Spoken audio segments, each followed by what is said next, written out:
Hello there, and welcome to the Sleepy Science Stories.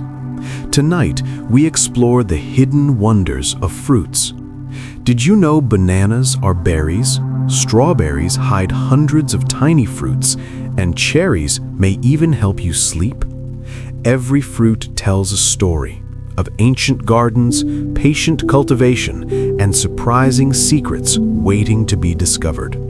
Stay with me and let these quiet marvels unfold around you. Let's begin with the journey of every fruit, a story that starts with a flower. As spring awakens the world, trees burst into blossoms, each one carrying the hidden promise of fruit. The fragile petals, the fragrant nectar, and the ovary at the flower's center work together in nature's quiet choreography. Bees and butterflies, drawn by color and scent, move from flower to flower, transferring pollen in a delicate dance. In this simple exchange, fertilization takes place. The petals fall and the ovary gradually swells, transforming the flower into a new creation, a vessel of seeds encased in ripening flesh. This process unfolds silently in orchards and gardens around the globe. A cherry blossom becomes a cherry. An orange flower becomes an orange. Weeks or months pass, guided by sunlight, water, and the tree's ancient rhythm. To bite into a peach is to taste the result of this patient metamorphosis. Every fruit retains a memory of the flower it once was. Consider the apple, one of humanity's oldest cultivated fruits. Archaeological findings reveal that people in Central Asia were harvesting wild apples over 4,000 years ago. These early apples were small, often tart, far from the sweet, juicy varieties we enjoy today. Over generations, humans selected the best trees, saved seeds, and gradually cultivated apples into larger, sweeter, more appealing fruits. Ancient Greeks and Romans grew them, and medieval monks nurtured orchards in their monasteries, carefully grafting branches to preserve prized varieties. When European settlers arrived in North America, they brought apple seeds with them, planting orchards that would eventually stretch across the continent. Each region developed its own varieties, adapted to local climates and tastes, allowing the apple to evolve alongside humanity, entwined with culture, legend, and daily life. Today, thousands of apple varieties exist, each with its own flavor, texture, and story. Some are crisp and tart, perfect for pies. Others are soft and sweet, ideal for eating fresh. Yet an apple grown from a seed will never produce the same variety as its parent. Plant a Granny Smith seed, and the resulting apples will differ entirely. This is because apples do not breed true from seed. Every seed carries a unique genetic mix, producing something new and unpredictable. They may be sweet or sour, large or small, red, green, or russeted.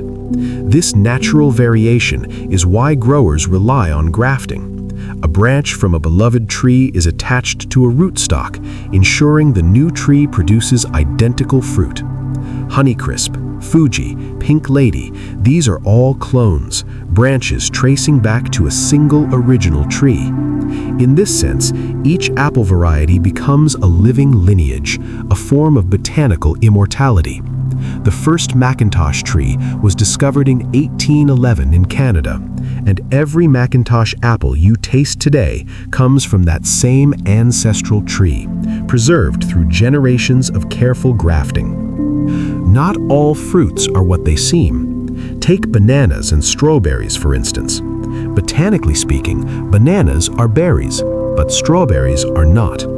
In botanical terms, a true berry grows from a single flower with one ovary, its seeds embedded directly in the flesh. By that definition, bananas fit perfectly. Each banana emerges from a single flower, and if you examine wild bananas, you'll find seeds scattered throughout. The bananas we eat today are cultivated varieties, seedless, yet still true berries at heart. Strawberries tell a different story. The red flesh we enjoy isn't the fruit itself, it's the swollen base of the flower, called the receptacle. The real fruits are the tiny seeds dotting the surface. Each of those seeds is technically an individual fruit, known as an achene. So when you bite into a strawberry, you're actually eating dozens of fruits clustered together on a single base. Raspberries and blackberries are similar. They're aggregate fruits, made up of tiny drupelets, each with its own seed. Meanwhile, grapes, tomatoes, and even pumpkins are all true berries, reminding us that the language of botany often defies common sense. Consider the bananas we see in every supermarket. The Cavendish, uniform, bright yellow, sweet, and seedless. Almost every store carries this clone, propagated from cuttings to produce the same reliable fruit every time. This consistency makes them convenient, but it comes at a cost. In the 1950s, a variety called Gros Michel dominated global markets. It was sweeter, richer, and beloved, but a fungal disease, Panama disease, wiped it out because every plant was genetically identical with no resistance. The Cavendish replaced it, but now a new strain threatens these bananas as well. This story is a reminder that uniformity, while convenient, hides risk, and diversity, even in fruit, is a form of resilience. Wild bananas are another revelation. Inside, they are filled with large, hard seeds, barely edible without careful preparation. Early farmers noticed rare plants with fewer or smaller seeds and carefully cultivated them. Over generations, the seeds shrank to the tiny black specks we see today, remnants of a wild ancestry long tamed. Thousands of years of human observation and patience transformed the banana into the soft, sweet, seedless fruit we enjoy, a quiet testament to humanity shaping the natural world. Strawberries, unique in their own way, wear their seeds openly, scattered across their surface like freckles. Each strawberry can host 200 or more tiny achenes, each a separate fruit. This design is both unusual and elegant, allowing birds and animals to spread seeds far and wide, ensuring the next generation of plants. Tomatoes, too, have an extraordinary story. When first brought to Europe in the 16th century, they were feared as poisonous members of the nightshade family. Their bright red color and unusual appearance added to the suspicion. Wealthy Europeans even blamed tomatoes for lead poisoning, not realizing that acidic tomatoes leached lead from their plates. For decades, tomatoes were grown as ornamental plants rather than food. Only by the 18th century did they gain acceptance in Italy and Spain, gradually spreading across Europe. Today, tomatoes are a kitchen staple worldwide. Botanically, a tomato is a fruit. It is the mature ovary of a flowering plant containing seeds. Yet in culinary terms, it is treated as a vegetable, appearing in salads, sauces, and savory dishes. This confusion even reached the U.S. Supreme Court in 1893, which ruled that tomatoes are vegetables for trade and tax purposes, despite their botanical classification. It's a perfect example of how science and culture sometimes speak different languages. Oranges carry their own surprise. The fruit gave its name to the color. Before oranges were widespread in Europe, the color we now call orange had no single name. It was simply described as a shade of red, yellow, or saffron. The Sanskrit word naranga traveled through Persian, Arabic, and European languages, and by the 16th century, the fruit was common enough that its name became synonymous with the color itself. Food shapes not just our palates, but our language and culture. The color orange exists because of a fruit, so vibrant, so distinct, it demanded its own name. Once that word emerged, it didn't stay confined to fruit alone. Sunsets, autumn leaves, flickering flames, all inherited the orange identity from the fruit that traveled thousands of miles to Europe. Lemons, too, carry a story of human ingenuity. They are not a wild fruit, but a hybrid, born when bitter oranges and citron cross-pollinated, likely in Asia thousands of years ago. Early farmers noticed this new fruit and nurtured it, gradually spreading lemons across the ancient world. Arab traders carried them westward, and by Roman times, lemons were prized across the Mediterranean for their sharp taste and medicinal uses. In later centuries, Spanish and Portuguese explorers introduced lemons to the Americas, and growers in Italy and Spain cultivated orchards where mild winters allowed them to thrive. Today, lemons are so common that it's easy to forget they are a product of careful cultivation, a blend of two distinct fruits shaped by human hands. Limes, often confused with lemons, are entirely different. While lemons are a hybrid of bitter orange and citron, limes come from different ancestral citrus species. There are key limes, Persian limes, kaffir limes, each with its own flavor, size, and acidity. Limes tend to be smaller, sharper, and more floral, thriving in tropical climates, while lemons prefer subtropical regions and carry a brighter, slightly sweeter taste. Though they are used interchangeably in kitchens around the world, appreciating the differences highlights the subtle diversity hidden in even the most familiar fruits. Grapes, another fruit steeped in history, have been cultivated for at least 8,000 years. Archaeological evidence from the Near East shows that humans were growing and fermenting grapes as far back as 6,000 BCE. Grapes were eaten fresh, dried into raisins, and, most importantly, turned into wine, a practice that shaped cultures from Mesopotamia and Egypt to Greece and Rome. Viticulture spread across Europe with the Romans, and medieval monks tended vineyards, producing wine for both religious ceremonies and daily life. Over thousands of years, countless grape varieties have been developed, each suited to a particular climate or purpose, some for eating, some for drying, and some for fermentation. Grapevines are remarkably long-lived. Once established, a single vine can bear fruit for over a century. Ancient vineyards in Europe still harbor vines that have passed through multiple generations, often producing grapes with richer, more complex flavors than younger vines. Their deep roots allow them to survive droughts and harsh conditions, making them symbols of endurance and continuity. To harvest grapes from a vine planted by your great-grandparents is to connect with centuries of human care, patience, and tradition. And then there's the watermelon, a fruit that is almost entirely water, around 92%. Its juicy sweetness is nature's refreshment distilled into a perfect sun-ripened package. The watermelon lives up to its name. Take a bite on a scorching summer day and a cool, sweet flood of juice fills your mouth. That refreshing sensation comes from one simple fact: 92% of a watermelon is water. The remaining 8% is sugars, fiber, and essential nutrients, making it one of nature's most effective ways to stay hydrated. Throughout history, watermelons have been a lifesaver. In regions where water was scarce or uncertain, travelers in the deserts, farmers in the fields, and children at play all turned to watermelon for relief. The fruit originates in Africa, where wild watermelons still grow in arid regions. These wild varieties are small, pale, and bitter, but they share the same remarkable water content.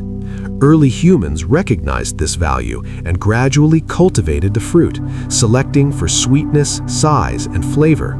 Over thousands of years, watermelon transformed from a bitter survival fruit into the juicy, vibrant summer treat we know today, yet its essential role to quench thirst remains unchanged. The deep red or pink flesh of modern watermelons is far removed from their wild ancestors. Those wild watermelons, still found in parts of Africa, have pale greenish-white flesh, often bitter or bland, packed with hard seeds. Their thick rinds protected the moisture inside, and their bitterness likely discouraged animals from eating them. Humans, however, saw the potential and, through patient selection over generations, created the sweet, juicy fruits we enjoy today. The vibrant red flesh comes from lycopene, the same compound that colors tomatoes, and selective breeding enhanced this trait over centuries. Different cultures cultivated variations with yellow, orange, or white flesh, creating the diversity of watermelons we see now. Each one is a testament to human curiosity, patience, and creativity. Pineapples, in contrast, teach us the value of patience. A pineapple plant takes 18 to 24 months, nearly 2 years, to produce a single fruit. Slowly it grows a crown of stiff, spiky leaves. From its center emerges a flower stalk, blooming into clusters of purple flowers that gradually fuse into one fruit.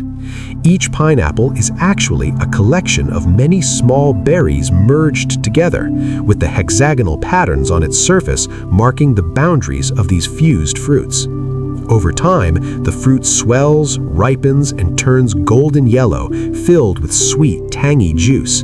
For centuries, this long growing period made pineapples rare and prized. In Europe and North America, they were symbols of wealth and hospitality. In colonial America, people would even rent pineapples to display at parties, returning them afterward. So valuable were they that they were often admired rather than eaten. Pineapples are also unique among fruits because they do not continue to ripen after being harvested. Unlike bananas that turn yellow or avocados that soften over days, a pineapple's sweetness and flavor are fixed the moment it's cut from the plant. If harvested early, it remains firm and tart. If picked at peak ripeness, it stays juicy and sweet. Choosing the perfect pineapple, therefore, requires care and attention, a small reminder that some things in life cannot be rushed. A perfectly ripe pineapple is a sensory delight. Look for a golden hue, a sweet fragrance at its base, and leaves that pull gently from the crown. These cues are not just for the shopper, they guide farmers in deciding the precise moment to harvest. Unlike bananas, which can be shipped green and ripened later, pineapples must be picked at the peak of ripeness to deliver their full flavor. This adds complexity to cultivation and transportation, but it ensures that when you bite into a fresh pineapple, the taste is unparalleled.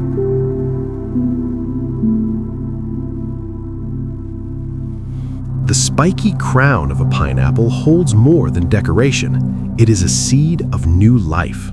After slicing the fruit, the crown can be planted, taking root to grow a completely new pineapple plant. With patience, it develops into a mature plant that will one day bear its own fruit. From crown to harvest, the process may take months or even over a year, but the reward is a living connection to the fruit itself. In nature, this trait is a survival strategy. When a pineapple falls and decays, the crown may root nearby, giving rise to the next generation. Humans have harnessed this ability, propagating pineapples in gardens and greenhouses worldwide, a quiet reminder that even in the food we eat, life persists.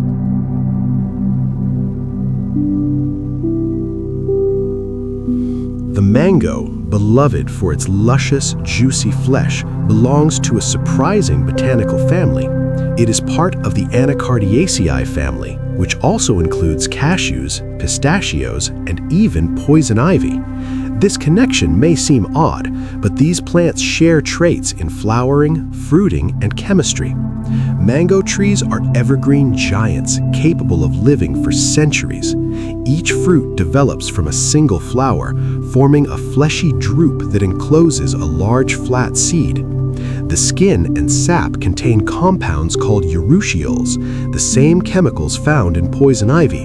While the flesh is entirely safe to eat, sensitive individuals may experience mild reactions from handling the skin.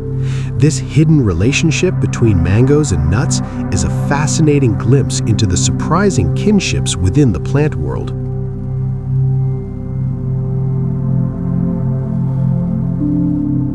India is the undisputed home of mangoes. As the nation's national fruit, mangoes have been cultivated for thousands of years, appearing in ancient texts, art, and religious traditions. Today, India produces nearly half of the world's mangoes, with hundreds of varieties grown across the country. Each has its own flavor, texture, and aroma. The Alfonso is celebrated for its rich sweetness and creamy flesh, the Kesar for its vibrant saffron hue, and the Langra for its tangy green profile even when ripe. Regional preferences and seasonal harvests create a year-long tapestry of mango enjoyment. Mangoes are versatile treasures of the kitchen. They are eaten fresh, dried into sweet mango leather, blended into refreshing drinks, or transformed into pickles and chutneys. Some varieties grow exceptionally large, weighing more than 4 pounds. The world record mango, grown in the Philippines, tips the scales at more than 7 pounds, a massive fruit that demands strong branches and careful handling.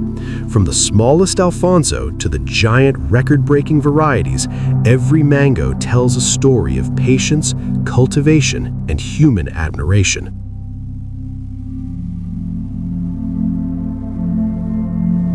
Even the largest mangoes maintain the sweetness, aroma, and flavor that have made them cherished around the world. Cultivating these impressive fruits requires skill, care, and attention. Farmers ensure that the trees receive sufficient water, nutrients, and sunlight. They may selectively thin the fruit, removing smaller mangoes so that the remaining ones grow larger and more succulent.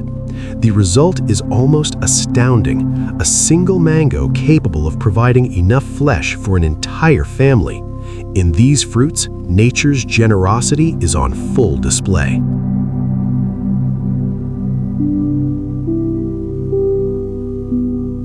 Cherries offer more than just taste. They may gently support rest and relaxation. Tart varieties, such as Montmorency cherries, contain natural melatonin, the hormone that regulates sleep-wake cycles. Consuming cherries or tart cherry juice before bed has been shown to improve sleep quality and duration in some studies. Alongside melatonin, cherries are rich in antioxidants and anti-inflammatory compounds, supporting overall wellness. While cherries are not a replacement for sleep aids, many people find their evening consumption calming. Eating cherries as the sun sets, feeling the day's warmth fade, creates a subtle harmony between nature and our daily rhythms.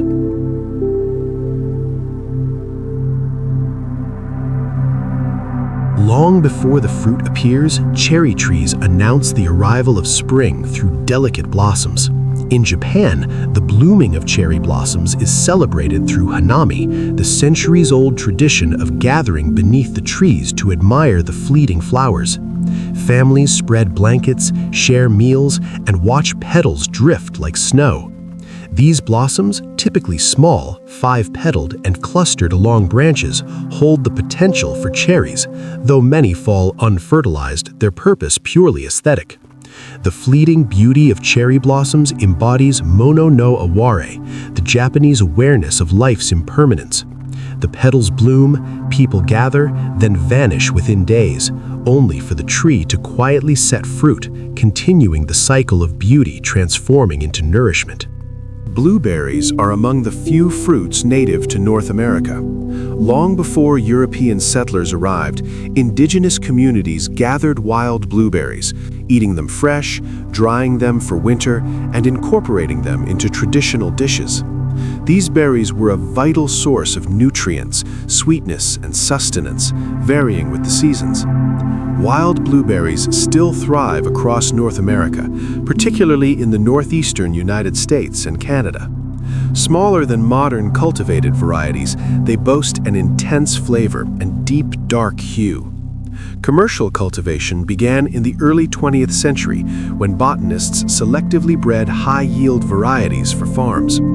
Today, blueberries are grown globally, but the wild plants remain a living link to the continent's natural heritage. Blueberry bushes are surprisingly long-lived. Once established, a single bush can produce fruit for decades, sometimes 30 to 50 years or more. Some wild patches contain plants that have endured for centuries, their gnarled stems hidden beneath newer growth. These hardy shrubs thrive in acidic soils with consistent moisture, conditions that many other fruit plants struggle to tolerate. Their longevity, resilience, and enduring flavor make blueberries a valuable addition to gardens, farms, and diets alike. Blueberries begin their journey in spring, flowering in delicate bell-shaped clusters that sway gently in the breeze. Bees and other pollinators visit each blossom, ensuring the promise of fruit. Over the summer, the berries slowly ripen, shifting from green to red and finally to a deep, dusky blue, their surfaces coated with a natural bloom that shields them from moisture loss. Harvesting these berries is a patient, almost meditative task. Each blueberry must be picked at the precise moment, ripe enough to release easily from the stem, yet firm enough to retain its shape. While machines can speed the process, hand-picking preserves both flavor and integrity. To harvest blueberries by hand is to slow down, to notice the subtle cues of ripeness, and to connect with the rhythm of the season. Cranberries, in contrast, thrive in entirely different conditions. These unique fruits are specially adapted to wetlands, flourishing in acidic, waterlogged bogs where few other plants can survive. Low-lying vines stretch across the soil, sending up short shoots that bear blossoms and eventually fruit. By autumn, the berries mature into glossy ruby-red spheres. Cranberry harvests are remarkable to behold. Farmers flood the bogs with water, gently agitating the vines so that the berries detach and float to the surface. The result is a surreal crimson sea, with workers guiding the floating fruit into collection channels and trucks. Raw cranberries are intensely tart and rarely eaten fresh. Instead, they are transformed into sauces, juices, or dried and sweetened snacks. Indigenous peoples valued cranberries for their versatility, combining them with dried meats and fats to create long-lasting, portable meals. The cranberry's dependence on water and its dramatic harvest method make it one of the most distinctive and visually striking fruits cultivated today. Raspberries offer yet another form of botanical intrigue, coming in a spectrum of colors beyond the familiar red, black, yellow, and even deep purple. Each hue carries a slightly different flavor. Red raspberries are sweet tart and fragrant, black raspberries are richer and more earthy, and yellow raspberries are delicate, mild, and subtly sweet. The variation in color arises from plant pigments, particularly anthocyanins, which range in concentration and composition across varieties. Structurally, raspberries are aggregate fruits, composed of many tiny drupelets clustered around a central core. When a raspberry is harvested, the cluster detaches from the plant while leaving the core behind, creating its characteristic hollow shape. Each druplet is an individual fruit containing a seed, bursting with juice when bitten into and releasing its flavor in small, concentrated bursts. Blackberries, closely related, share the aggregate structure but retain the central core, making them solid rather than hollow. This delicate construction gives raspberries their tender texture, but it also makes them fragile.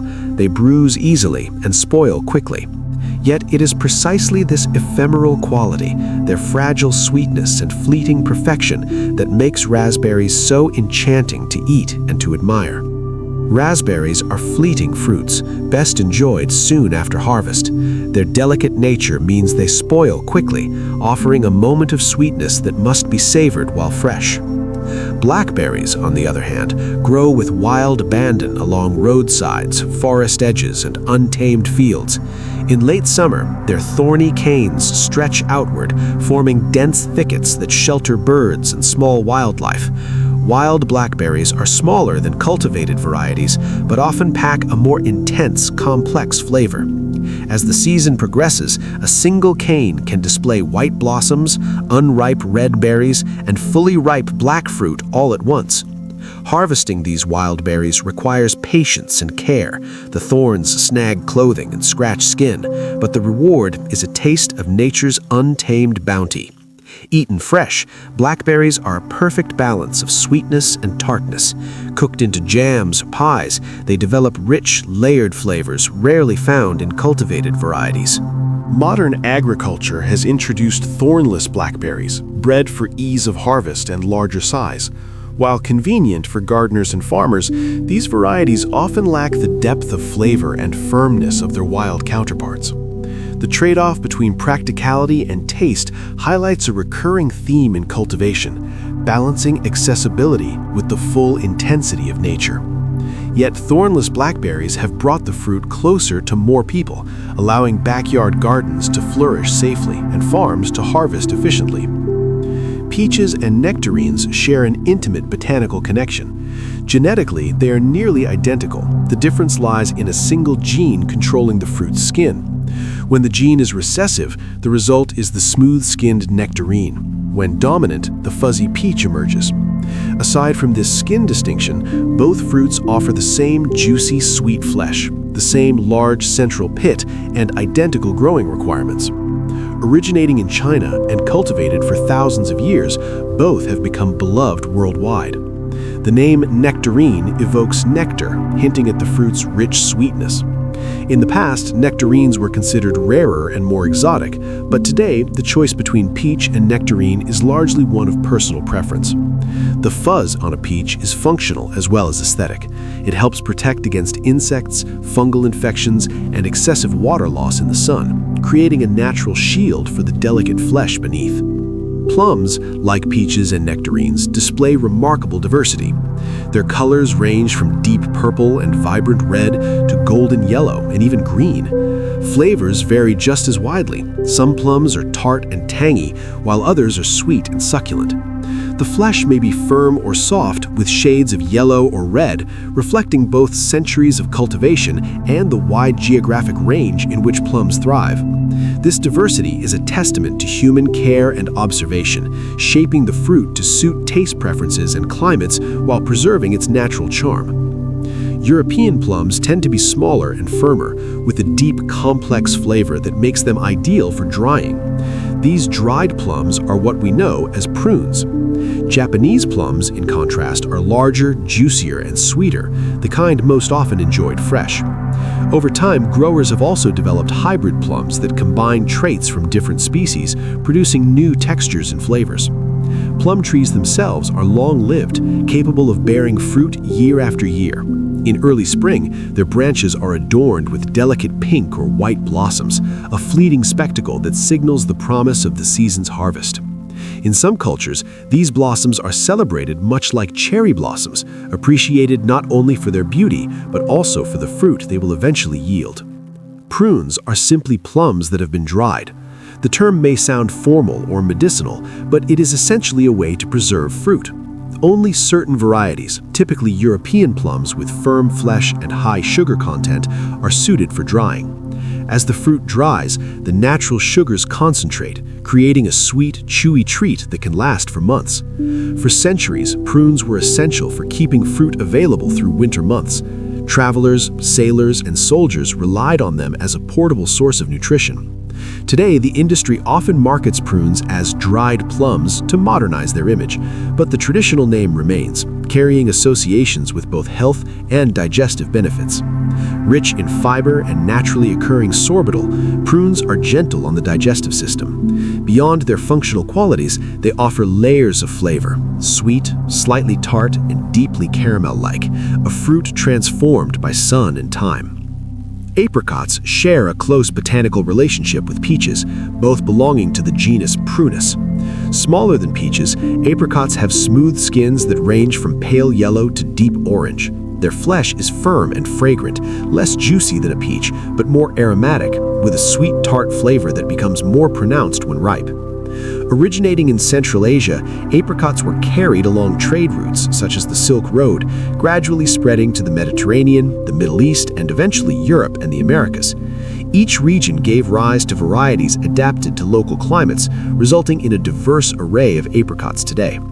Fresh apricots are delicate, bruise easily, and have a short harvest season, which is why drying has long been a popular method of preservation.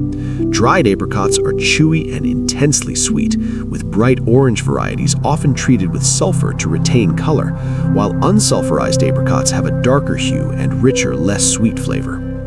Apricot trees bloom early in spring, often risking frost damage to their blossoms. A successful harvest requires timing, luck, and careful attention to the whims of the season. Figs are a botanical marvel, technically not fruits, but inverted flowers. What appears to be the fig itself is a fleshy structure called a syconium, housing tiny internal flowers within its soft, sweet flesh. Each small seed you encounter inside a fig is actually a true fruit, developed from one of these hidden flowers. This unusual arrangement gives figs their characteristic texture, a combination of smooth flesh and crunchy seeds, sweet with subtle earthy undertones. Figs have been cultivated for thousands of years, particularly across the Mediterranean and Middle East, where they hold both culinary and cultural significance. Their unique structure and flavor make them one of nature's most fascinating and enduring fruits. Figs were among the first plants domesticated by humans. Prized for their natural sweetness and their ability to be dried for long-term storage, dried figs became a valuable trade commodity, sustaining travelers, merchants, and armies across continents. Yet figs are more than just a simple snack.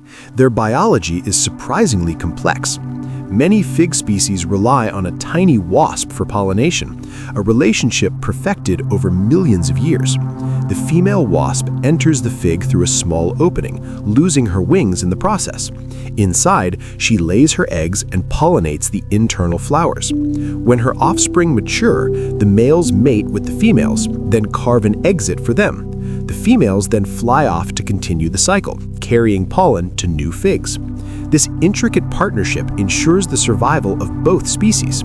Some cultivated figs, however, are parthenocarpic, meaning they can produce fruit without pollination.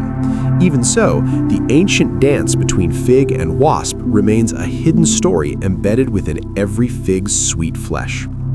Kiwis, also known as Chinese gooseberries, have a story as intriguing as their fuzzy brown skin and bright green flesh. Though most associate them with New Zealand, the fruit originated in China, where it was cultivated for centuries and favored by monkeys.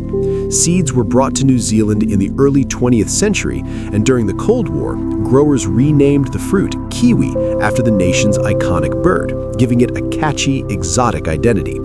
Nutritionally, kiwis are tiny powerhouses.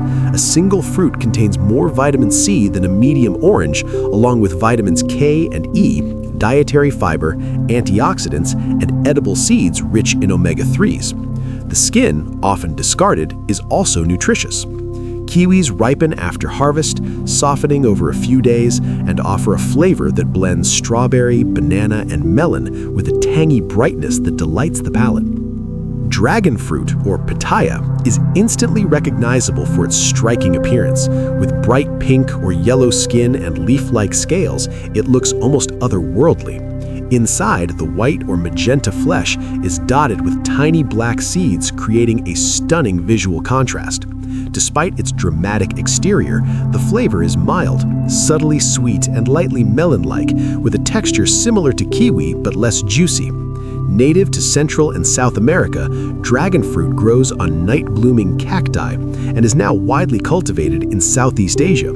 Its beauty reminds us that a fruit's appearance doesn't always reflect the intensity of its flavor. Papayas are tropical fruits with soft orange flesh and a sweet, musky taste. Beyond their flavor, they contain an enzyme called papain, which breaks down proteins and has been used for centuries as a natural meat tenderizer. Unripe papayas can be cooked as vegetables, while ripe fruit is eaten fresh, blended into smoothies, or incorporated into desserts. Even the seeds are edible, with a strong, peppery flavor that can be dried and ground as a spice. Papaya trees grow quickly, bearing fruit within a year, and while short-lived, they produce abundantly, making them a staple in tropical backyards. Avocados are another botanical surprise. They are technically berries. Their creamy, nutrient-rich flesh, packed with healthy fats, vitamins, and fiber, have made them a culinary favorite worldwide. Like other berries, they develop from a single ovary with seeds embedded in the flesh. Avocados fit this definition perfectly. Their single large seed sits surrounded by creamy, buttery flesh that developed from the flower's ovary. Avocados originated in Central and South America, where they have been cultivated for thousands of years. The name comes from the Aztec word agua, which also referenced a part of the male anatomy, a nod to the fruit's shape. Spanish conquistadors adapted it to aguacate, which eventually became avocado in English. For centuries, the fruit remained exotic and little known outside its native region. Today, it is beloved worldwide for its rich, creamy texture, mild flavor, and impressive health benefits. Avocados ripen only after being picked. Unlike most fruits, they do not soften or sweeten on the tree. They may hang for months, growing larger but remaining hard and inedible. Only after harvest do enzymes break down the flesh, converting starches into sugars and producing that signature creamy texture. A rock-hard avocado requires patience. Leave it at room temperature for a few days, or speed the process by placing it in a paper bag with a banana or apple, which release ethylene gas to trigger ripening. Once ripe, an avocado softens quickly, and the window for perfect ripeness is brief, just a day or two before the flesh begins to brown. Feeling for that subtle give when gently pressed is a small, satisfying ritual for anyone who loves this fruit. The avocado's large seed also holds potential for new life. With patience, it can be sprouted at home. Suspend the seed in water with toothpicks, wait for roots to emerge, and watch a sprout develop from the top. Once planted, it grows into a tree, though it may take a decade or more to bear fruit, and the fruit may differ from the parent. Even without fruit, growing an avocado tree from a seed connects us to the cycle of life, from fruit to seed to tree. Coconuts are another marvel of nature. They are built to travel.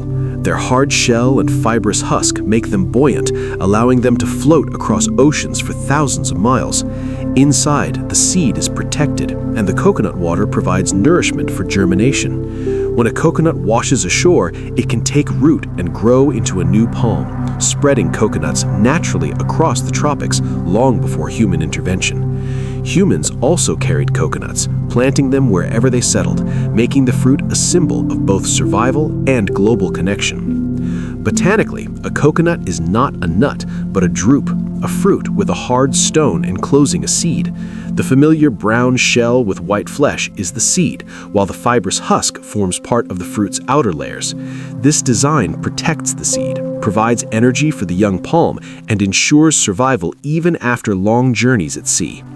Coconut water, the clear liquid inside young coconuts, is slightly sweet, refreshing, and naturally sterile, a safe source of hydration in tropical regions.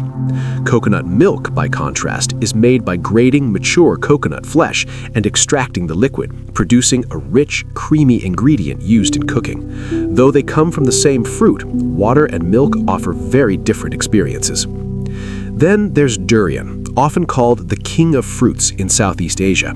The durian is famous for its creamy, custard-like flesh and complex flavor, but it is equally notorious for its smell. Strong, pungent, and polarizing, the aroma has led to durian being banned in many public spaces, from hotels to public transport. Yet, for those who appreciate it, durian is a delicacy, treasured for the richness of its texture and the depth of its taste. Durian is famous for its custard-like flesh and complex flavor, but its odor is legendary. The smell is intense, often described as a mix of onions, gym socks, and rotting fruit. Some people find it unbearable, while others barely notice it or even love it. So strong is the aroma that durian is banned in many hotels, airports, and public transport across Southeast Asia. Even an empty shell can retain the smell for days. For those who can get past the scent, durian offers a unique experience. Inside the spiky shell are chambers filled with pale yellow or cream-colored flesh, thick and creamy, almost pudding-like. Each bite melts on the tongue with flavors that are rich, layered, and hard to describe. Sweet with subtle bitterness, hints of almond, vanilla, and even savory undertones. The aftertaste lingers, coating the mouth in complexity. Durian enthusiasts debate endlessly over varieties, and prized fruits can cost over $100. It's a fruit that divides people sharply, but for fans, nothing else compares. Pomegranates offer a different kind of wonder. Open one and you discover hundreds of tiny edible seeds, each encased in jewel-like tart sweet juice. A single fruit can hold more than 600 arils. Eating a pomegranate requires patience, separating seeds from the bitter white pith, a meditative process. Submerging the fruit in water can make it easier. The seeds sink while the pith floats. The effort is rewarded. The seeds burst with tangy juice and provide a satisfying crunch. Pomegranates have been cultivated for thousands of years, especially in the Middle East and Mediterranean, appearing in art, religious texts, and mythology as symbols of fertility, abundance, and life. The juice is deep red, tart, and complex, long valued for health benefits. Rich in antioxidants, particularly polyphenols, pomegranate juice may support heart health, reduce inflammation, and improve memory. Making fresh juice at home is simple. Press the seeds through a strainer or blend and strain them, producing a vibrant, flavorful drink far superior to most store-bought versions. Drinking it feels like consuming something ancient, a taste of history. Passion fruit is small but packs an explosion of flavor. Its tough, wrinkled skin hides bright orange or yellow pulp dotted with tiny edible seeds. The pulp is intensely aromatic, with a balance of sweet, tart, floral, and tropical notes. The seeds are crunchy and nutritious, and the pulp can be eaten directly, used in desserts, drinks, sauces, or tropical cocktails. Interestingly, the fruit's name comes not from romantic passion, but from the Passion of Christ. Early missionaries in South America saw religious symbolism in the flower, 10 petals representing the apostles, a corona resembling the crown of thorns, and 5 stamens symbolizing Christ's wounds. Today, passion fruit is simply enjoyed for its bright, tropical flavor, a tiny fruit with a big impact. Lychees are delicate, floral, and sweet. Beneath their bumpy red shell lies translucent white flesh with a soft, almost jelly-like texture. Each fruit holds a single large seed that separates easily from the flesh. Lychees grow in clusters on trees native to southern China, where they have been cultivated for over 2,000 years. In ancient China, lychees were considered a delicacy so prized that emperors had them transported hundreds of miles on fast horses, carefully timed so the fruit would arrive before spoiling. The sweet, perfumed flesh has enchanted generations, making lychees a symbol of refinement, patience, and culinary delight. Lychees are delicate fruits with a floral sweetness and soft, refreshing texture. Today, they are grown in many tropical and subtropical regions. Fresh lychees have a short season, but they are also available canned in syrup, though the texture and flavor are diminished.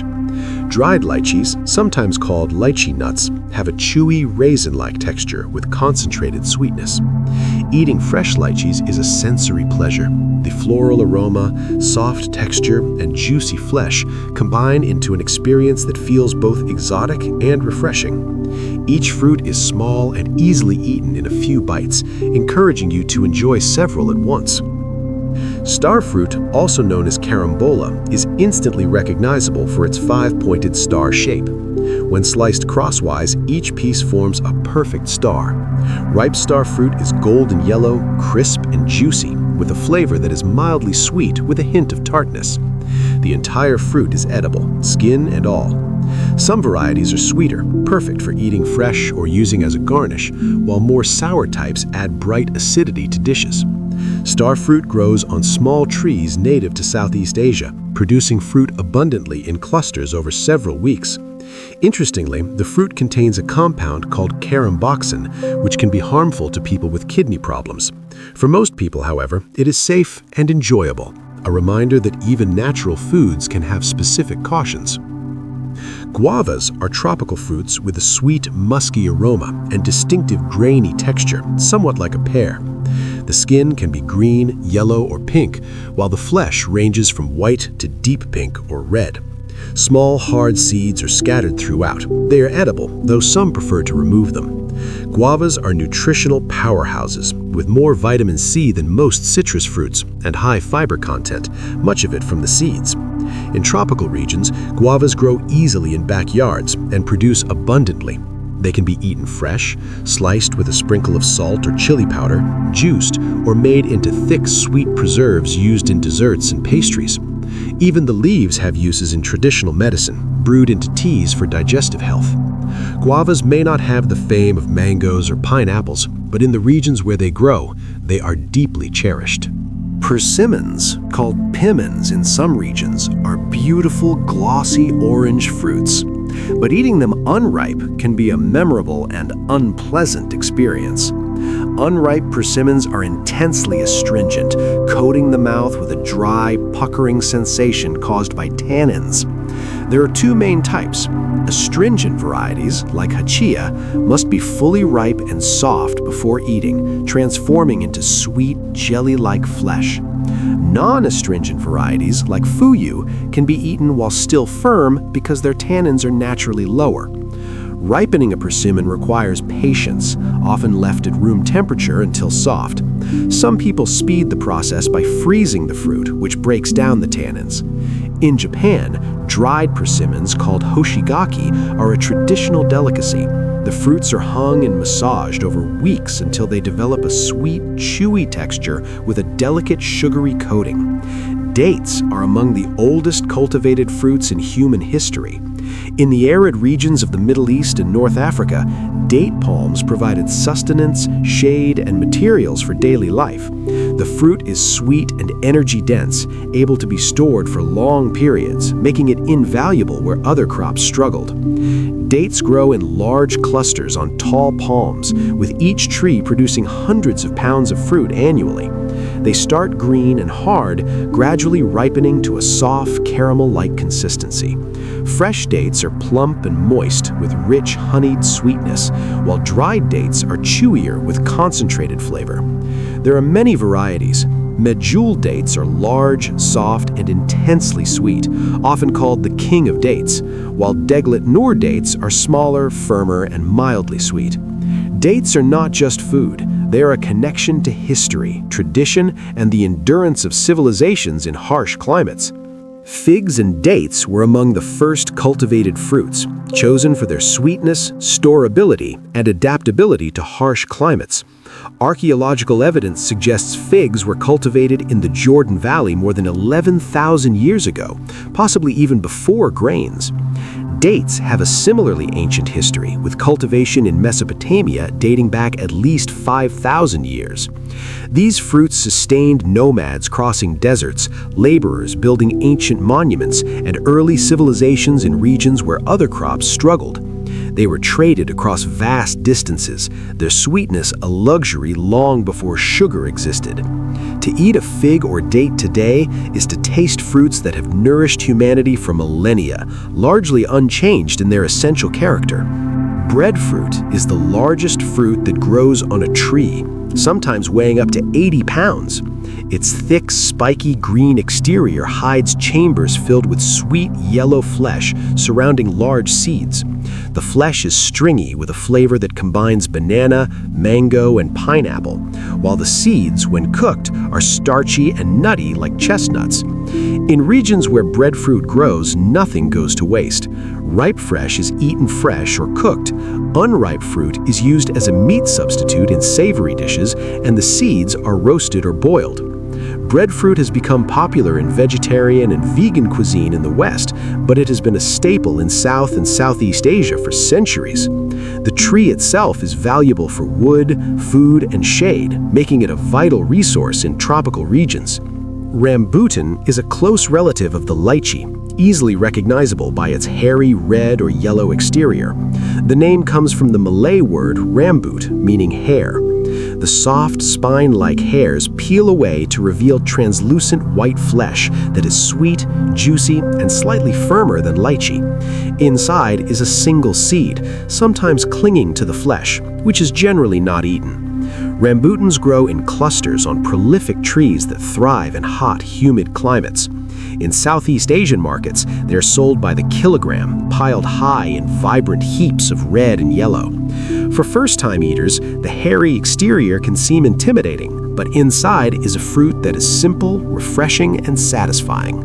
Mangosteen is often called the queen of fruits, complementing durian, the king. Native to Southeast Asia, mangosteen is prized for its delicate sweetness and smooth, juicy texture. The fruit is roughly the size of a tangerine, with a thick purple rind that must be carefully opened to reveal soft, translucent white segments inside. The flesh is divided like an orange, each segment tender and fragrant. Its flavor is sweet with a hint of tartness, often described as a blend of peach, strawberry, and citrus, a royal taste befitting its title. Mangosteen is often called the queen of fruits, complementing durian, the king. Its texture is smooth, almost melting, and the juice is refreshing without being overwhelming. Mangosteen trees are labor-intensive to grow. They take years to begin fruiting, and the fruit does not travel well, bruising easily and spoiling quickly. This has kept mangosteen relatively rare outside its native regions. In Southeast Asia, it is highly regarded, sold fresh in markets, and eaten as a special treat. The combination of delicate flavor, pleasing texture, and rarity has earned it the royal title.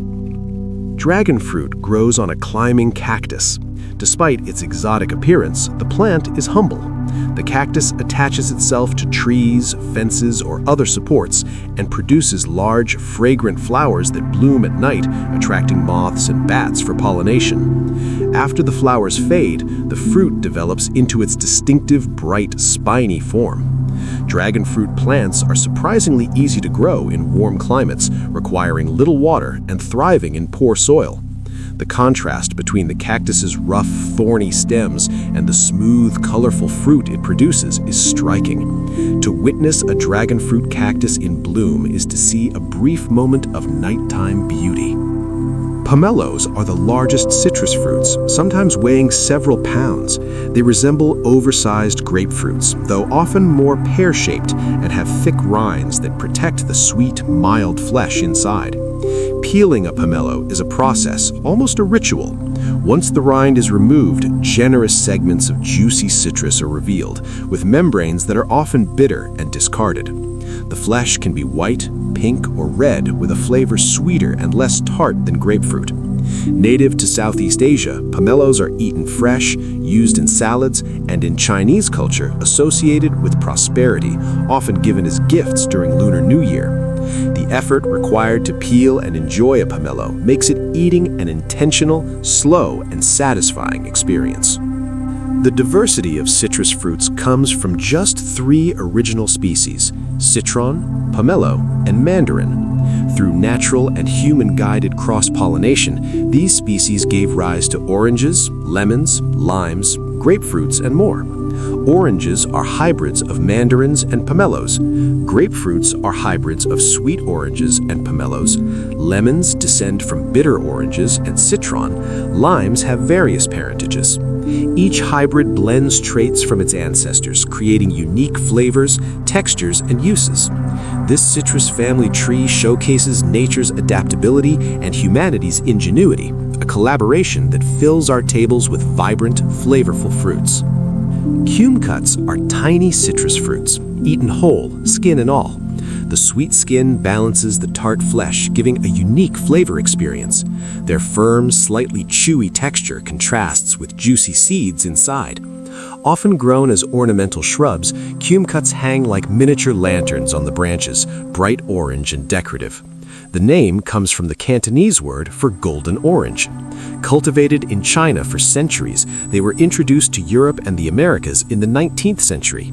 Despite their small size, cume-cuts deliver an impressive burst of flavor. Blood oranges are striking, with flesh ranging from deep red to crimson. Their color comes from anthocyanins, the same pigments found in berries and red cabbage, which develop under cooler nighttime temperatures. Blood oranges are sweeter than regular oranges, less acidic, with subtle berry-like notes reminiscent of raspberry or strawberry. Primarily grown in the Mediterranean, especially Sicily, their season is short, making them a fleeting winter treat. Meyer lemons are sweeter and less acidic than regular lemons. Likely a hybrid between a lemon and a mandarin, they are smaller, rounder, and have thin, smooth skin ranging from yellow to deep orange. Their flavor is sweet, subtly floral, and perfect for desserts, lemon curd, lemonade, or baked goods. Meyer lemon trees are compact, productive, and well-suited to home gardens, providing fruit nearly year-round in mild climates. Introduced to the United States from China in the early 20th century by agricultural explorer Frank Meyer, they remain prized for their delicate, aromatic flavor. Yuzu is a citrus fruit prized not for its juice, which is sparse and intensely sour, but for its fragrance. Yuzu is a fragrant citrus prized in Japanese cuisine, valued more for its aroma than its juice. The zest and juice are used sparingly, adding a bright floral note to sauces, dressings, and beverages. Its aroma is complex, more perfumed than lemon, with subtle hints of mandarin and grapefruit. The fruit itself is small, yellow or green, with thick, bumpy skin. Rarely eaten fresh due to its tartness and abundance of seeds, it is usually juiced, zested, or preserved. Yuzu kosho, a condiment made from yuzu zest, chili peppers, and salt, is a staple in Japanese cooking, bringing heat and citrus brightness to dishes. Yuzu trees are hardy, tolerating colder temperatures than most citrus, but they grow slowly and take years to bear fruit, making yuzu relatively expensive and prized. In winter, the Japanese tradition of yuzu baths involves floating whole fruits in hot water, releasing their fragrance and warming the body. Beyond Japan, yuzu has gained popularity in cocktails, desserts, and gourmet cuisine worldwide. Calamansi, also called calamandan, is a small sour citrus from the Philippines. No bigger than a small lime, its flavor combines the tartness of lime with the brightness of mandarin. The juice is squeezed over grilled meats, seafood, and noodles, adding a refreshing acidity. Mixed with water and sugar, it makes a sweet tart drink similar to lemonade. Calamansi trees are small, prolific, and easy to grow, thriving in backyard gardens across the Philippines and Southeast Asia.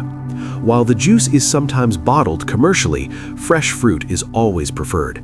In Filipino homes, calamansi is ubiquitous, a citrus with a sharp but clean flavor that enhances meals and evokes a taste of home. Quinces are hard, sour fruits that transform beautifully when cooked. Raw, they are astringent and unpleasantly sour, but simmer them slowly and the flesh softens, turning pink or red with a sweet, aromatic flavor reminiscent of apple, pear, and honey. Quinces have been cultivated for thousands of years, particularly in the Mediterranean and Middle East. They are often made into preserves, jellies, or pastes. In Spain, membrillo, a quince paste, is a traditional accompaniment to cheese, balancing richness with sweetness. Cooking quinces is a slow, patient process, but the reward is magical: tender, fragrant, and deeply flavorful fruit. While quinces are less common today, those who know them appreciate their unique character and the care required to unlock their sweetness. Papaya seeds are often discarded, but they are edible and surprisingly versatile. When dried, they have a sharp, peppery flavor similar to black pepper with a slight bitterness. They can be ground and used as a spice to add heat and complexity to dishes. Fresh seeds are softer and milder, with a crunchy texture that can be eaten raw or sprinkled over salads and smoothies. Papaya demonstrates remarkable versatility. Its flesh is sweet and nourishing, while its seeds can serve as a peppery spice. Nothing goes to waste. Cantaloupes and honeydew melons are related but distinct. Both are members of the melon family, each with unique flavors, textures, and growing requirements. Cantaloupes have netted rinds and sweet orange flesh, while honeydews are smooth-skinned with pale green flesh and a subtly sweet flavor. Both are hydrating, refreshing fruits perfect for summer, desserts, or salads. Their simple sweetness offers a clean, satisfying contrast to more intense tropical or citrus fruits. Cantaloupes and honeydew melons both belong to the same family, but they are distinct varieties. Cantaloupes have a rough, netted rind and sweet, musky, aromatic orange flesh. Honeydew melons, in contrast, have a smooth, pale green or white rind and light green flesh with a milder, sweeter, less aromatic flavor. Both thrive in warm climates with plenty of sun. They ripen on the vine, but can be picked slightly early and allowed to finish ripening off the plant. A ripe melon feels heavy for its size and emits a sweet fragrance at the stem end. When cut, the flesh is soft, juicy, and refreshing, a perfect treat on a hot day. They are often served chilled, sliced, or cubed, sometimes with a squeeze of lime to enhance the flavor. Choosing a good melon takes practice, learning to judge weight, smell, and rind texture. A perfectly ripe melon is a true taste of summer. Even watermelon rind is edible and used in some cuisines. The white part between the outer skin and the flesh is firmer and less sweet, with a cucumber-like flavor. In the American South, pickled watermelon rind is a traditional preserve, sliced, brined, and cooked in a sweet sour syrup with spices. In Asia, the rind is sometimes stir-fried with garlic and vegetables, absorbing surrounding flavors while providing texture. Using the rind reduces waste and reminds us that discarded parts of fruit often have value. Honeycrisp apples are a modern success story. Developed at the University of Minnesota and released in 1991, they were bred to withstand cold climates while maintaining exceptional flavor and crunch. The cells of Honeycrisp apples are larger than most, creating an explosive crunch with each bite. The flavor balances sweetness and tartness perfectly, and the juice is abundant. Their popularity inspired new breeding efforts, leading to varieties like Cosmic Crisp and Sweet Tango. Modern apple cultivation is a collaboration of nature and human design, creating fruit tailored for taste, texture, and resilience. Gala apples originated in New Zealand in the 1930s, a cross between Golden Delicious and Kids Orange Red. They are small to medium, yellow with red stripes, mildly sweet, and appealing to a wide audience, including children. Gala apples are best for fresh eating rather than baking, as they can become mushy. Their global availability year-round reflects modern storage and worldwide production. Granny Smith apples were discovered by chance in 1868 in Australia by Maria Ann Smith, who noticed a seedling growing in her garden. Its bright green, tart apples had firm flesh and sharp flavor. Granny Smiths are excellent for baking, as their acidity holds up under heat. They are also enjoyed fresh by those who prefer tartness. This apple demonstrates how chance and observation can shape fruit cultivation. Crab apples are the wild ancestors of cultivated apples. Small and tart, they're generally too sour to eat fresh, but are excellent for jellies, preserves, and cider. Crab apples also provide abundant spring blossoms and food for wildlife. Modern apple varieties sometimes cross with crab apples to enhance traits like disease resistance or cold tolerance. They remind us of the apple's wild origins and the long process of domestication. Apple blossoms are essential for fruit production. In spring, trees bloom with delicate pink and white flowers, which must be pollinated to develop fruit. Bees are the primary pollinators, transferring pollen between varieties since most apples are not self-fertile. Late frosts can destroy blossoms, so growers monitor weather closely.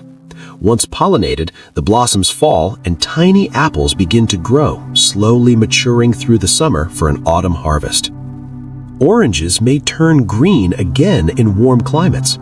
In regions with consistently warm temperatures, ripe oranges can stay green or revert to green after turning orange. Consumers often associate orange color with ripeness, but the green rind does not affect flavor or quality. Some countries treat oranges with ethylene gas to enhance their color for market appeal. This shows how much our expectations of fruit are shaped by appearance, not always by taste. With oranges, color doesn't always tell the whole story. A green orange can be perfectly ripe, sweet, and juicy, a reminder that nature doesn't always conform to our expectations. The orange's color is influenced by temperature, not just ripeness, adding a layer of complexity to something we often think is simple. Valencia oranges are among the most popular for juicing. Sweet, juicy, and nearly seedless, they were developed in California in the mid-1800s, but named after Valencia, Spain, a region historically famous for citrus cultivation. Valencia oranges have a long growing season, ripening in late spring and summer when other varieties are out of season. They can remain on the tree for months after ripening, a trait called tree storage. Even if the rind turns slightly green in warm climates, the flavor stays excellent. Their reliability and sweetness make them a staple in orange juice production worldwide. Tangerines are smaller, sweeter, and easier to peel than oranges. Their loose skin separates cleanly from the segments, making them convenient and child-friendly. Part of the mandarin family, tangerines include varieties like clementines, satsumas, and mandarins. The name comes from Tangier, Morocco, where they were exported to Europe, though the fruit originated in China, cultivated for thousands of years. Their bright color, sweet flavor, and ease of eating make them a festive favorite, especially during holidays. Clementines are a type of mandarin, small, round, seedless, and intensely sweet. Their honey-like flavor and convenience make them popular snacks for children and adults alike. Since clementines are seedless, they must be propagated through grafting, creating genetically identical trees. Primarily grown in Mediterranean regions, they're a seasonal winter treat, signaling the holiday season. Satsumas are cold-hardy mandarin oranges. Sweet, seedless, and easy to peel, Satsumas can survive temperatures that damage most other citrus. This made them popular in cooler U.S. regions like Louisiana and northern Florida. They are often harvested slightly green, but the flavor is sweet and ready to eat. Their cold tolerance has expanded citrus cultivation into new regions, bringing fresh fruit to more people. Grapefruit is a relatively recent hybrid, created naturally in Barbados in the 18th century from a sweet orange and pomelo. Its unique flavor, balanced between sweet, sour, and bitter, earned it a following. The name comes from how grapefruit grows in clusters like grapes. Varieties include white, pink, and ruby red. Pink and red grapefruits are sweeter and less bitter thanks to lycopene, the antioxidant found in tomatoes and watermelon. Ruby red grapefruit was discovered in Texas in the 1920s and became widely popular for its reduced bitterness and vibrant color. Grapefruit is low in calories and high in vitamins, but interacts with certain medications, a reminder that even natural foods can have powerful effects. Citron is one of the 3 original citrus species, large with an extremely thick rind and very little flesh or juice. The rind is often candied and used in baking, especially in fruitcakes. In Jewish tradition, a citron called etrog is used during the festival of Sukkot. Citron's genetic legacy is immense. It is a building block for many modern citrus fruits. Buddha's hand is another unusual citron. With finger-like segments extending from a central base, it has no juice or pulp, only fragrant rind and pith. Valued for its intense aroma, it is used in cooking, candied treats, and even as a natural air freshener in homes and temples. Though technically edible, Buddha's hand is more decorative and aromatic than culinary, a reminder that citrus can take extraordinary forms. Elderberries grow in clusters throughout Europe and North America. The small, dark purple berries are packed with flavor, but must be cooked before eating, as raw berries contain compounds that can cause nausea. Once cooked, elderberries are made into syrups, jams, and wines. Elderberry syrup is a traditional remedy for colds and flu, prized for its immune-supporting properties. The same plant produces fragrant flowers in spring, used in cordials and liqueurs. Foraging for elderberries requires care, as some similar-looking berries are toxic. Cooked elderberries offer a taste of the wild, connecting us to traditional practices and the natural world. Currants come in red, black, and white varieties. These small berries grow in clusters on shrubs, prized for their bright colors and tart flavors. Red currants are popular in jams and desserts. Black currants are rich and aromatic, often used in syrups and liqueurs, while white currants are milder and sweeter. Like elderberries, currants offer both culinary and cultural significance, cultivated and enjoyed for centuries. When it comes to oranges, appearance can be misleading. A green-skinned orange may look unripe, yet be perfectly sweet, juicy, and ready to eat. Unlike many fruits, an orange's color is shaped by temperature as much as ripeness. Cooler nights bring out the classic orange hue, while warmer climates can keep ripe fruit green. It's a quiet reminder that nature doesn't always match our expectations, even in things we think we understand. Valencia oranges are one of the world's most trusted choices for juicing. Known for their sweetness, high juice content, and low seed count, they were developed in California during the 1800s, but named after Valencia, Spain, a region long celebrated for citrus cultivation. What makes Valencia oranges special is their extended growing season. They ripen late, often when other orange varieties are no longer available, helping keep fresh orange juice on shelves year-round. These oranges can remain on the tree long after ripening, a trait known as tree storage, allowing farmers to harvest over an extended period. Even when summer heat turns their skin slightly green, the flavor remains vibrant and delicious. Their dependability has made them a cornerstone of global juice production.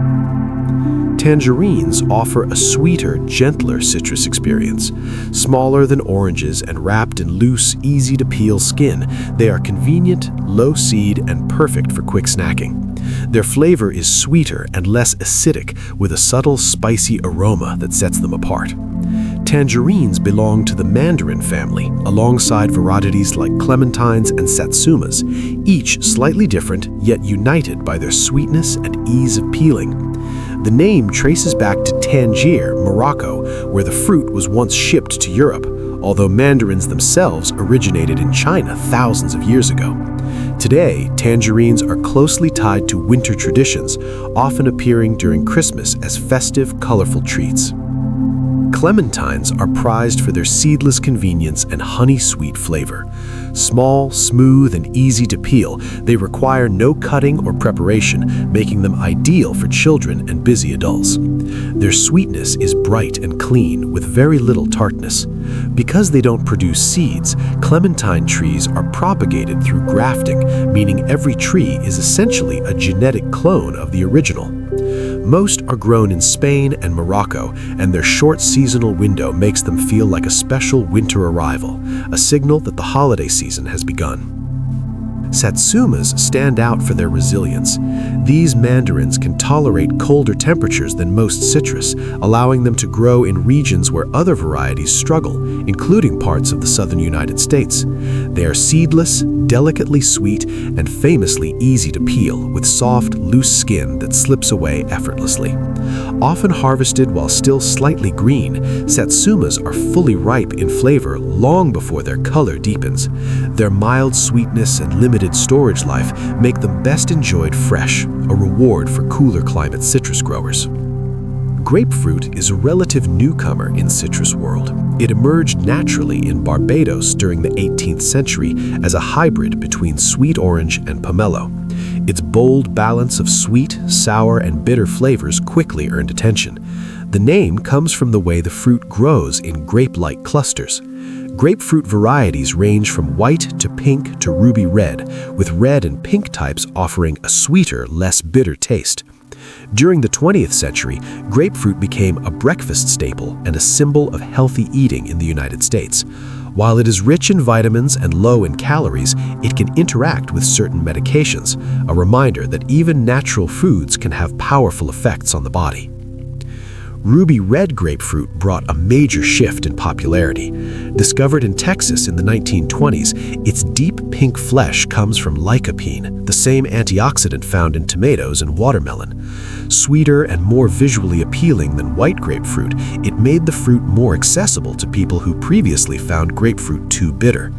Its vibrant color brightens plates, drinks, and salads, and its success shows how a single genetic variation can transform a fruit's global appeal. Citron is one of the ancient ancestors of modern citrus, one of the original species from which many other varieties descended.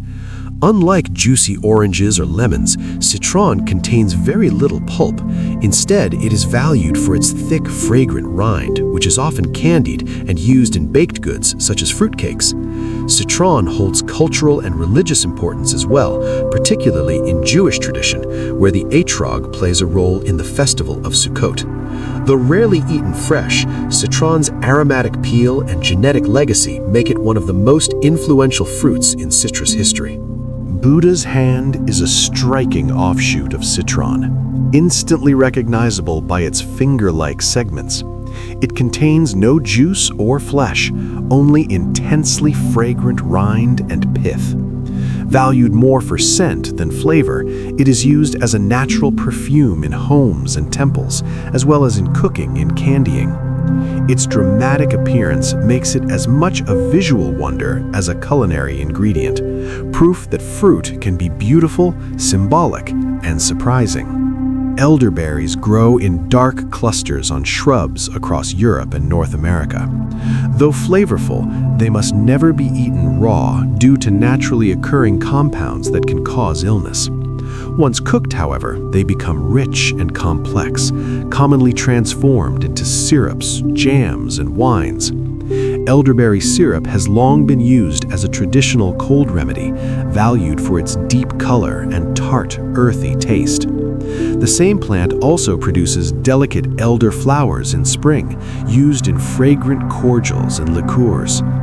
Foraging elderberries requires care, as similar berries can be toxic, but when properly prepared, they offer a taste of the wild and a link to traditional food knowledge. Currants come in red, black, and white varieties, growing in tight clusters on shrubs. Red currants are bright and sharply tart, black currants are deeper and more aromatic, and white currants offer a softer, milder sweetness.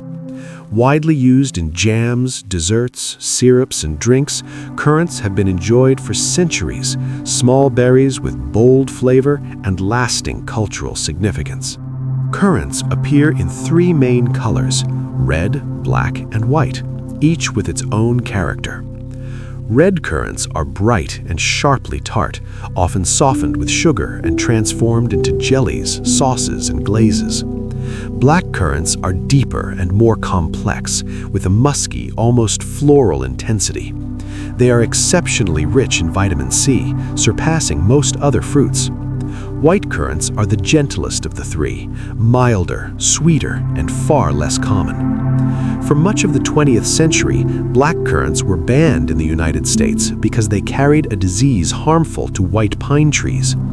Although the ban has since been lifted in many regions, black currants remain far more popular in Europe, where they are enjoyed in juices, jams, and liqueurs such as cassis. Currants are often confused with dried Zante currants, which are actually small raisins. True currants are fresh berries, tangy, vibrant, and versatile. The bushes themselves are hardy and productive, making them ideal for home gardens. In summer, the berries ripen in glowing, translucent clusters, both beautiful and abundant. Gooseberries shift dramatically with ripeness. Small and round, marked with delicate stripes running from stem to tip, they range in color from green and yellow to red and deep purple. When unripe, gooseberries are intensely sharp, almost sour, and are often cooked with sugar in pies and preserves. As they ripen, the fruit softens and sweetens, becoming pleasant to eat fresh. Gooseberries grow on thorny shrubs, making harvest a prickly challenge, but the reward is a flavor unlike any other.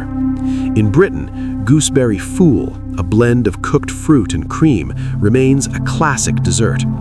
Once common in cottage gardens, gooseberries have faded from mainstream popularity, yet they remain cherished by growers who remember a time when gardens offered more variety than supermarket shelves. Mulberries are fruits of immediacy and mess. They grow on trees rather than bushes, ripening slowly from pale green to red and finally to deep purple or black. Fully ripe berries fall easily from the branches, soft and bursting with juice. Eating mulberries often means standing beneath the tree, catching fruit directly in your mouth. The juice stains hands, clothes, and pavement alike, deep purple marks that refuse to fade. This untidiness is part of their charm. Mulberry trees grow quickly and produce generously, often planted for shade as much as fruit. The berries are too delicate to transport, which is why they rarely appear in shops. Mulberries are not bought, they are discovered.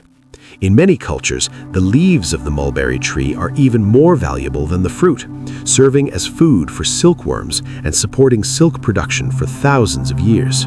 Wild strawberries are tiny yet astonishingly intense.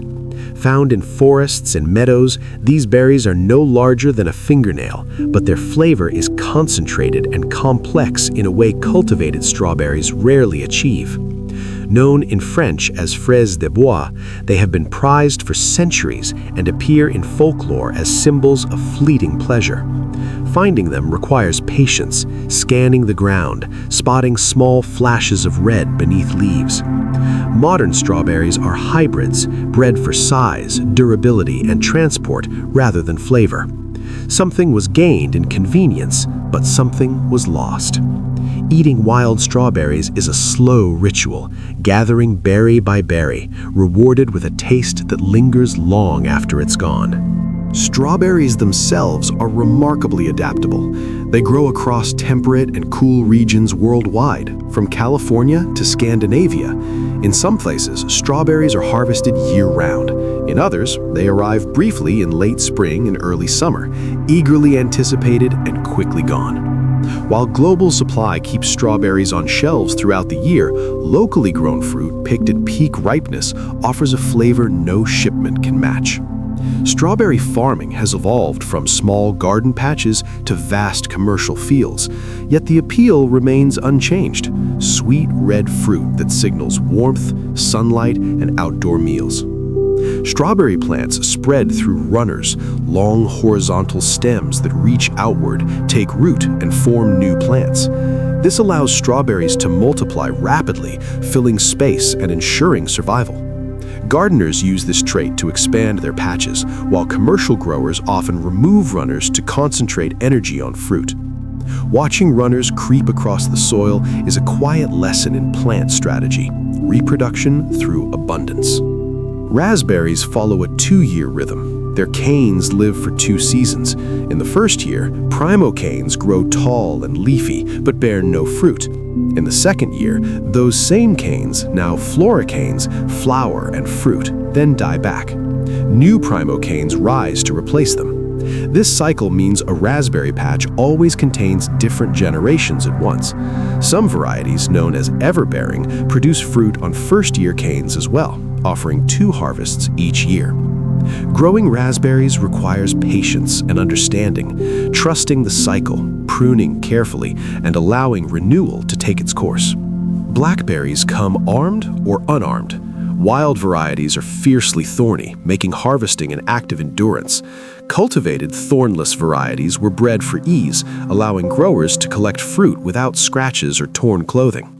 While some argue thornless berries lack the depth of wild fruit, the trade-off is comfort and accessibility. Blackberry plants are vigorous and persistent, spreading through underground rhizomes and arching canes that root wherever they touch the ground.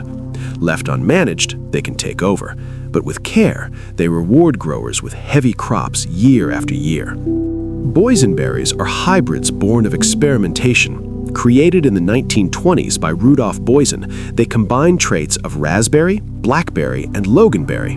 The fruit was large and richly flavored, but difficult to propagate. A farmer named Walter Knott preserved the plants, building a small business around boysenberry pies and preserves. That farm would later become Knott's Berry Farm. Boysenberries remain rare today, too delicate for mass transport, but deeply valued by those who grow them. Their story is one of near disappearance and quiet survival. Loganberries are another hybrid, discovered in chance in California in the late 1800s. A cross between raspberry and blackberry, they're longer and darker than raspberries, with a bold tartness that shines in jams and preserves. Like many hybrid berries, they never achieved widespread popularity, but where they are grown, they're treasured. These berries show how plant breeding expands diversity, even when the results remain on the margins. Cranberries are inseparable from tradition. In North America, cranberry sauce is a fixture of Thanksgiving, its sharp sweetness cutting through rich, heavy dishes. Early settlers learned to use cranberries from indigenous peoples, cooking the berries with sugar until they burst and thicken. Some recipes remain simple, others add citrus zest or spice. Even canned cranberry sauce, sliced into perfect rings, carries nostalgia and familiarity. Cranberries are rarely eaten fresh, but when cooked, they become something greater than the sum of their parts, a flavor tied to memory and gathering. Beyond tradition, cranberries have long been associated with health. They contain compounds called proanthocyanidins, which may help prevent bacteria from adhering to the urinary tract. While not a cure, this effect explains why cranberries have endured as a folk remedy. It is another example of how small, tart fruits can carry both flavor and function, quietly shaping culture, cuisine, and care. Although cranberry juice and supplements are often promoted for urinary health, the scientific evidence remains mixed. Some studies suggest a benefit, while others find little effect. For cranberries to be potentially helpful, the juice must be unsweetened or only lightly sweetened, as excess sugar may cancel out any advantages. Still, regardless of what the research concludes, cranberries remain a trusted remedy for many. At the first hint of discomfort, people often reach for cranberry juice, finding reassurance in a tradition passed down through generations. Whether or not the effect is measurable, the cranberry carries a reputation shaped by history, habit, and hope, a fruit associated not just with flavor, but with healing. Long before European settlers arrived in North America, indigenous peoples were harvesting wild blueberries. These small berries were eaten fresh in summer, dried for winter, and added to pemmican, a nutrient-dense food that sustained people through harsh seasons. Leaves and roots were brewed into teas for medicinal use, treating a range of ailments. This deep knowledge of blueberries was shared with settlers, who learned how to gather and preserve them. Over time, blueberry traditions took root, especially in regions like Maine, where wild blueberries still carpet the land. Commercial blueberry farming began only in the early 20th century. Before that, every blueberry was wild, hand-harvested from forests and open fields. To eat a blueberry today is to taste a fruit deeply tied to this land and the people who first tended it. Berries are delicate, spoiling quickly once picked. Freezing offers a simple solution, preserving both flavor and nutrition. Research shows that frozen berries retain most of their vitamins and antioxidants, sometimes even more than fresh berries that have traveled long distances. At home, berries can be frozen by spreading them in a single layer before storing, preventing clumps and allowing easy use. Frozen berries work beautifully in smoothies, baking, and sauces. Commercially, they are often frozen within hours of harvest, locking in peak ripeness. In many cases, frozen berries deliver better flavor and nutrition than fresh berries shipped across continents. Freezing makes berries accessible year-round without sacrificing quality. Acai berries, small and dark purple, come from palm trees in the Amazon rainforest. Indigenous communities have eaten them for centuries, but in recent decades they've been marketed globally as a superfood. Because acai spoils rapidly, it's usually sold as frozen pulp, powder, or juice. Acai bowls, thick blends topped with fruit and granola, have become especially popular. While acai is nutritious and rich in antioxidants and healthy fats, many of the dramatic health claims are overstated. Other berries offer similar benefits at a lower cost. The global demand for acai has brought income to Amazon communities, but it has also raised concerns about sustainability. Like many trendy foods, acai sits at the intersection of nutrition, marketing, and environmental impact. Goji berries, also known as wolfberries, have a far older medicinal history. Used in traditional Chinese medicine for thousands of years, they are believed to support vitality, vision, and organ health. The berries are usually consumed dried, small, red, slightly sweet with a faint bitterness, added to teas, soups, and herbal blends. In the West, goji berries have followed a similar path to acai, promoted as a superfood rich in antioxidants. Fresh goji berries are rarely available outside their native regions due to their fragility. Whether eaten for health or enjoyment, goji berries represent a long-standing belief shared by many cultures that food and medicine are closely linked. Figs are among the oldest cultivated fruits known to humanity. Evidence suggests they were grown in the Jordan Valley over 11,000 years ago, possibly even before grains. Easy to grow in warm climates and capable of producing abundant fruit, figs were invaluable to early farmers. They could be eaten fresh or dried, and dried figs stored well, providing nourishment long after harvest. Across ancient Egypt, Greece, and Rome, figs symbolized abundance and prosperity. They appear in religious texts and historical records alike. The fig's long relationship with humanity gives it a sense of timelessness, a fruit that has quietly sustained countless generations. Dates are another fruit shaped by survival. When dried, dates become intensely sweet and chewy, with a shelf life that can last months or even years. This made them essential in desert regions, where they provided portable, energy-dense nourishment for travelers and traders. A small handful could sustain someone for hours. Today, dates are enjoyed as snacks, baked into desserts, or blended as natural sweetness. Their ability to last and to nourish reflects both human ingenuity and the fruit's perfect adaptation to harsh environments. We rarely think of olives as fruits, yet botanically they are. Like peaches or cherries, olives are drupes, fleshy fruits surrounding a hard pit. Fresh olives are extremely bitter due to a compound called ripen and must be cured before eating. This curing process, whether in brine, salt, or lye, can take weeks or even months, transforming bitterness into complex flavor. Olives have been cultivated in the Mediterranean for thousands of years, providing food, oil, light, and symbolism. The olive branch became a symbol of peace, and the tree itself a symbol of endurance. Green and black olives come from the same fruit, harvested at different stages. Green olives are picked early and cured longer, remaining firm and sharp. Black olives ripen fully on the tree, becoming softer and milder. Some canned black olives are artificially darkened, unlike naturally ripened varieties, which develop deeper flavor. From small French Niçoise olives to large Spanish manzanillas, variety and curing methods shape taste and texture. Olives are a fruit refined by patience, shaping entire cuisines far beyond their Mediterranean origins. Olive oil is pressed from the flesh of the fruit, not the pit. Extra virgin olive oil comes from the first pressing without heat, preserving flavor and quality. Oils vary widely: fruity, grassy, peppery, or robust, depending on region and variety.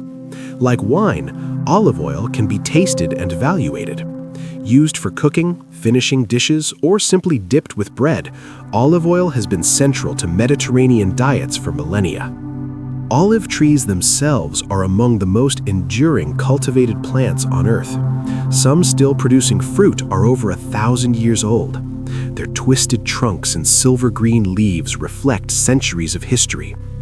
Deep roots and drought tolerance allow them to thrive where few crops can. These trees symbolize resilience, patience, and survival, lessons etched into living wood. Bananas grow in an unexpected way. Though they appear to hang downward, banana fruits actually curve upward toward the sun, a behavior known as negative geotropism. Despite their size, banana plants are not trees, but giant herbs made of tightly packed leaf bases. Each plant produces one bunch of fruit, then dies back, while new shoots rise from the base to continue the cycle. This rhythm of growth, harvest, and renewal has sustained banana cultivation for thousands of years. Bananas were domesticated independently in several regions, including Southeast Asia, New Guinea, and Africa. These separate origins produced different varieties: sweet bananas for eating and starchy plantains for cooking. The global spread of bananas followed trade, migration, and colonization. Today, bananas are grown worldwide, though genetic diversity is limited, making them vulnerable to disease. Plantains resemble bananas but are firmer, starchier, and rarely eaten raw. They are staples across Africa, the Caribbean, and Latin America, sliced, fried, boiled, or added to stews. Green plantains are savory and dense. Ripe plantains become softer and sweeter, though still best cooked.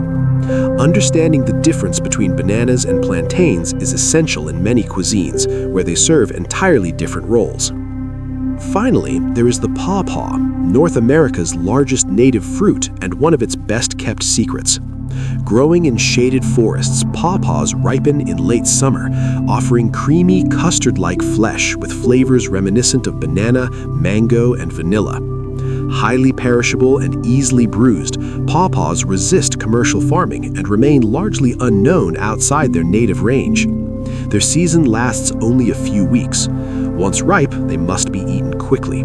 This fleeting nature makes them special, a fruit that can't be stored, shipped, or saved, only found, shared, and enjoyed in the moment. The flesh of the cherimoya is soft and luxurious, almost like custard, melting gently on the tongue. Its flavor is surprisingly complex, blending notes of pineapple, banana, and strawberry into something both tropical and delicate. Despite its name, the cherimoya has no relation to apples. Its green, scale-like skin hides creamy white flesh scattered with large black seeds, which must be carefully avoided. Many people simply cut the fruit in half and scoop it with a spoon, while others peel it and slice it gently. Grown in tropical and subtropical regions, including parts of California and the Mediterranean, cherimoyas are fragile fruits. They ripen quickly, bruise easily, and must be eaten at precisely the right moment. Too firm and the flavor is muted, too soft and the flesh begins to darken. Mark Twain once described the cherimoya as the most delicious fruit known to man, a bold claim that many who have tasted it quietly agree with. Closely related to the cherimoya is soursop, another member of the same botanical family. Larger and more rugged in appearance, soursop is wrapped in a spiky green skin that protects the soft white flesh inside. Its flavor balances sweetness with sharp acidity, often described as a mix of strawberry, pineapple, and citrus.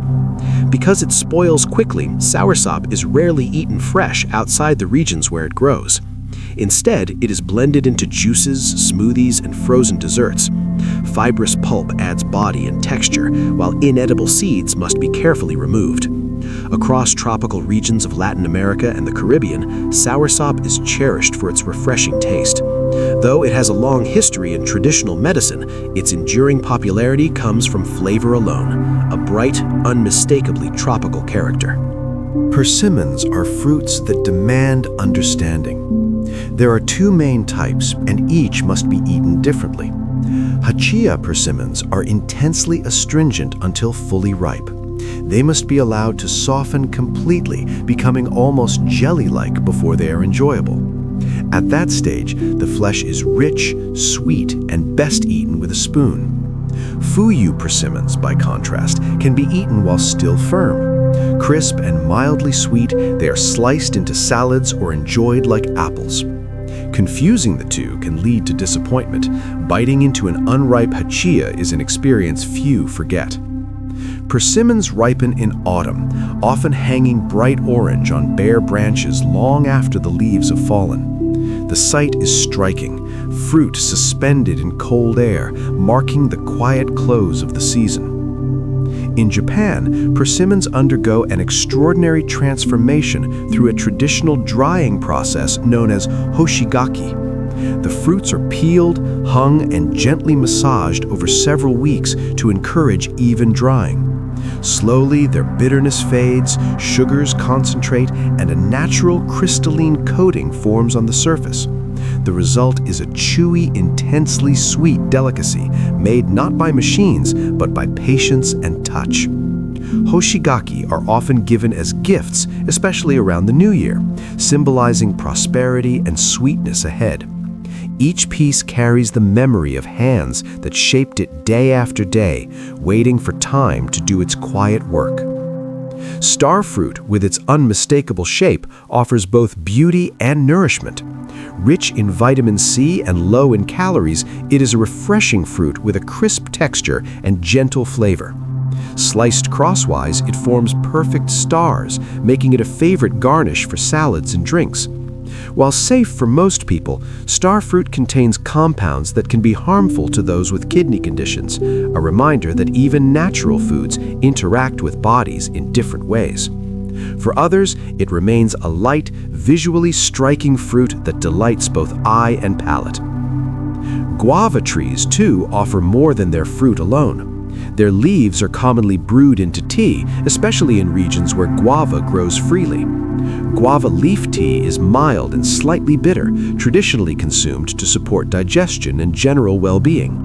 While modern science continues to study its effects, the practice endures, passed down through generations.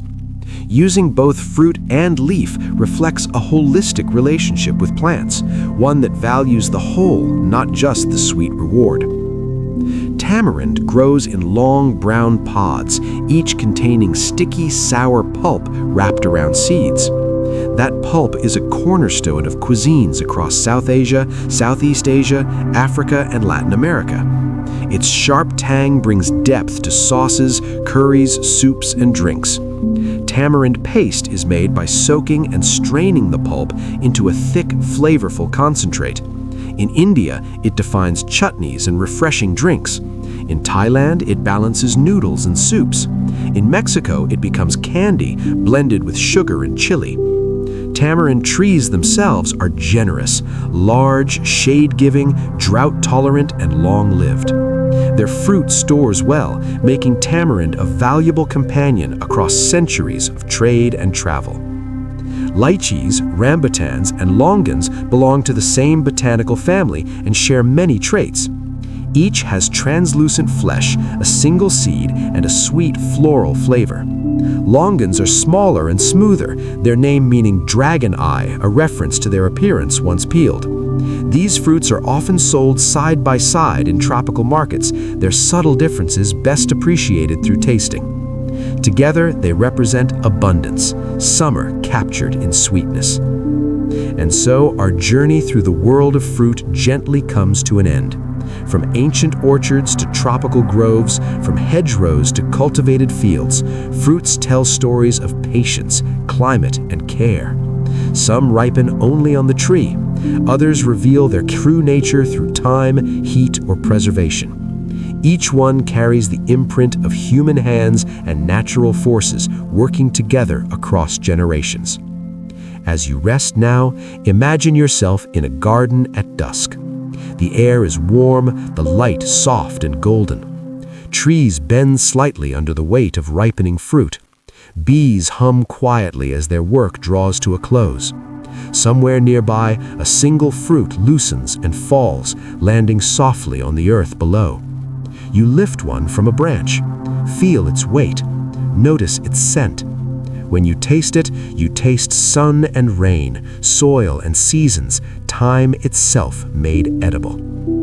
Fruits are small miracles, flowers transformed, seeds wrapped in sweetness. They have sustained civilizations, crossed oceans, and nourished humanity for thousands of years, and they continue to offer their gifts, quietly, patiently, season after season.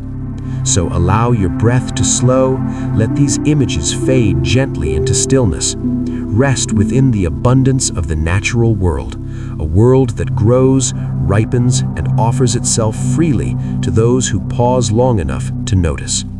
Good night.